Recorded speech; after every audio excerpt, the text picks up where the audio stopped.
sais pas qui c'est qui m'a foutu tous ces arbres fruitiers dans la prairie. Bah c'est toi. Ah oui, c'est vrai. Salut, salut! L'idée aujourd'hui, c'est de partager avec vous une des réflexions qui, moi, m'interpelle et qui me motive à faire en sorte que le fait de jardiner ne rime pas avec destruction de la biodiversité. Globalement, l'idée dans cette vidéo, ça va être un peu de discuter de notre position par rapport aux autres espèces qui nous entourent, à l'environnement, à la biodiversité qui est partout autour de nous en fait. Moi je suis en France, là au centre de la France, mais donc je vais parler globalement pour l'Europe. Mais en gros, en Europe, quand on jardine, quand on fait un potager, quand on fait un verger, quand on fait pousser des plantes ornementales, grosso modo, c'est encore plus vrai pour le potager, donc je vais peut-être encore plus m'axer sur le potager. Mais en gros, quand on fait un potager, on implante des végétaux exotiques, que ce soit des tomates, des pommes de terre, des aubergines, des courges, des courgettes. Tous ces plantes-là que je viens de citer sont originaires d'Amérique, que ce soit du radis, le blé par exemple, ça vient du Proche-Orient. On pourrait faire la même chose avec le persil, le basilic, les oignons. Tout ça sont des plantes exotiques que l'on implante dans nos jardins, donc on introduit dans nos jardins. Et voilà, c'est ça, grosso modo, c'est ça quand on fait du potager. Il y a très très peu de nos légumes que l'on cultive qui sont locaux. Évidemment, on va pouvoir trouver des carottes sauvages, on va pouvoir trouver des laitues sauvages. Mais voilà, c'est la majorité, c'est quand même des plantes exotiques que l'on introduit dans nos jardins. Quand on fait un potager, c'est ça qu'on fait. T'es sûr que c'est bien vrai ça? Disons que c'est ça qu'on fait principalement. Pour avoir plus d'infos, par exemple, je vous invite à regarder mes vidéos sur les légumes de A à Z, que ce soit la tomate de A à Z, la pomme de terre de A à Z, enfin tous les légumes que j'ai fait de A à Z, j'en ai fait quelques-unes de ces vidéos. À chaque fois, je raconte un peu l'histoire du légume en plus des modes de culture. Et c'est rare que je dise, ah bah ça c'est un légume bien de chez nous. Généralement, ça a toujours des origines américaines, asiatiques, africaines. Ah ouais, bah alors pourquoi est-ce qu'on dit la courgette ronde de Nice, la tomate marmande? Je te ferais dire que marmande, c'est dans le Lot-et-Garonne, c'est en France, Nice aussi. Oui, mais c'est pas parce qu'on rajoute le nom d'une ville française que la plante est d'origine française. C'est pas parce qu'on a sélectionné à Nice des courgettes que la courgette vient de Nice. C'est pas parce que dans le Lot-et-Garonne on a sélectionné des tomates que la tomate vient du Lot-et-Garonne. C'est juste des sélections que l'on a faites dans certaines régions ou villes de France. Mais ça n'empêche que la plante originelle est exotique. Bon, on a compris l'idée là, je crois. Ouais, ok. Et du coup, pour introduire dans nos jardins ces plantes exotiques, on est un peu obligé d'éliminer, de retirer des plantes locales. Quand on fait un potager, on essaye d'arracher le chien-dent, les orties, les chardons, les kénopodes, les pissenlits et bien d'autres plantes sauvages locales. En gros, on essaye c'est ça que je fais moi, quand je fais du potager, hein. Je délimite des zones où j'essaye de réguler et d'éliminer les plantes locales pour introduire des plantes exotiques. Alors mes façons de réguler ces plantes locales, ça peut être avec du paillage, ça peut être avec de l'arrachage, ça peut être diverses méthodes.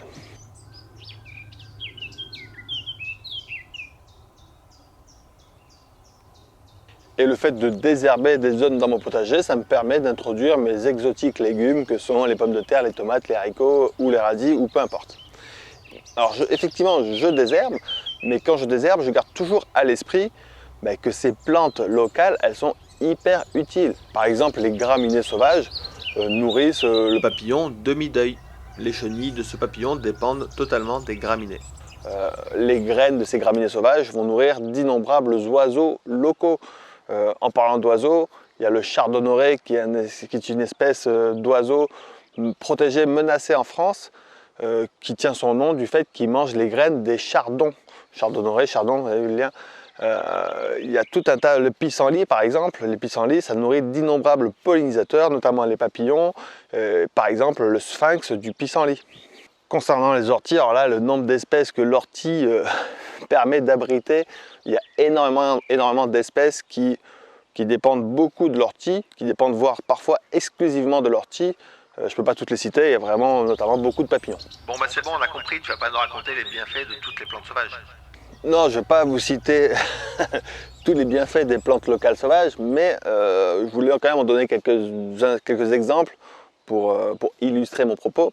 Sachez que quand même, aussi étonnant que ça puisse paraître, il y a certaines personnes, certains jardiniers qui considèrent que les plantes locales sont des mauvaises herbes. Et ça me paraît complètement fou, non? tellement ça me paraît dingue que j'ai besoin de le répéter. Il y a certains d'entre nous, nous sommes des Homo sapiens, c'est ça notre espèce, donc il y a certains Homo sapiens qui décident que d'autres espèces sont des mauvaises espèces. Alors, il y a le coq qui chante. Du coup, pour en revenir à Homo sapiens, je trouve ça, si on veut jouer au jeu des bonnes espèces et des mauvaises espèces, en regardant l'impact sur l'environnement, le côté invasif ou tous les bienfaits écosystémiques, je suis vraiment pas certain que Homo sapiens soit bien classé, ou alors il est bien classé dans les espèces vraiment les plus problématiques pour l'environnement, me semble-t-il. Et donc, au-delà du côté un peu étonnant de voir Homo sapiens dire à un pissenlit qu'il est une mauvaise herbe, je dis côté étonnant pour pas dire absurde, ça a un impact énorme sur nos actions en fait. Les mots que l'on utilise ont un impact sur nos pensées et nos pensées ont un impact sur nos actions. Et du coup, sous prétexte de lutter contre les méchantes, mauvaises, pas belles herbes sauvages, on a déversé des tonnes de poison dans nos sols, on détruit des écosystèmes entiers. Ça a un impact vraiment énorme. Allez, t'es en train de critiquer les autres, l'agriculture et tous ceux qui font pas comme toi. Non, je suis pas du tout en train de juger qui que ce soit. D'ailleurs, qui serais-je pour juger qui que ce soit? Qui suis-je? Donc, c'est pas du tout ça. C'est juste que j'essaye de partager mes pensées pour que ceux qui suivent mes vidéos comprennent un peu pourquoi j'agis comme j'agis dans mon jardin, pourquoi j'essaie de laisser un maximum de plantes sauvages, de biodiversité sauvage autour de moi, proche de mon potager, dans mon jardin. Donc quand je jardine, effectivement, il ne faut pas croire que je n'arrache jamais aucune herbe. Dans mon potager, j'arrache des orties, j'arrache des racines de plantes locales diverses et variées. Je désherbe, je fais ces actions-là, mais ce n'est pas pour autant que je rentre en guerre. Et par contre, je fais en sorte de garder des îlots, de préserver des îlots pour la faune et la flore locale. Ça me paraît être hyper important. Et garder des îlots de plantes sauvages, c'est hyper efficace, facile à faire pour beaucoup d'entre nous, hein. Pas pour tout le monde, mais pour beaucoup d'entre nous, on a toujours possibilité de garder un petit îlot dans le jardin de végétaux sauvages, de flore et de faune sauvage. Et du coup, vu qu'on est très nombreux à avoir d'innombrables jardins partout en France, partout en Europe, partout dans la francophonie, partout dans le monde, ces îlots, par-ci par-là, de zones sauvages, permettront à la faune et à la flore de se reproduire et de perdurer et de se propager. Et on a besoin de ça, on a besoin de la biodiversité. En fait, c'est vital, hein, tout simplement. Sans biodiversité, on n'est pas grand-chose parce qu'on dépend totalement du monde qui nous entoure, hein, aussi fou que cela puisse paraître.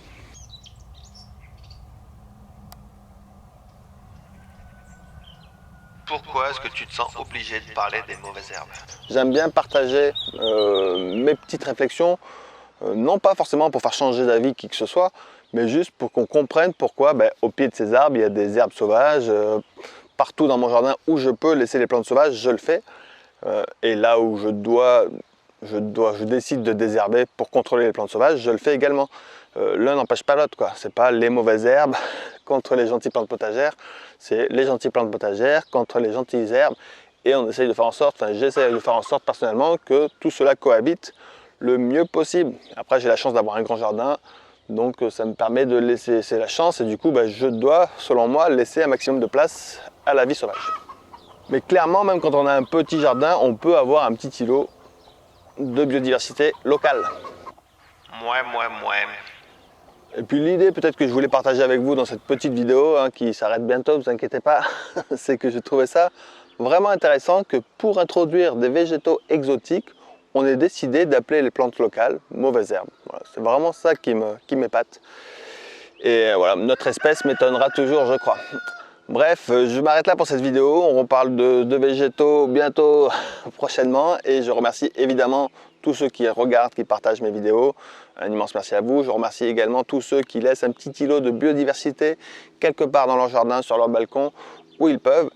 Et puis voilà, je remercie tous ceux qui soutiennent la chaîne. C'est grâce à ça que je peux faire des vidéos sans aucune publicité, sans placement de produits, et gratuites, accessibles pour tout le monde. Allez, je vous remercie beaucoup et à très bientôt. Ciao, ciao. Ciao toi-même.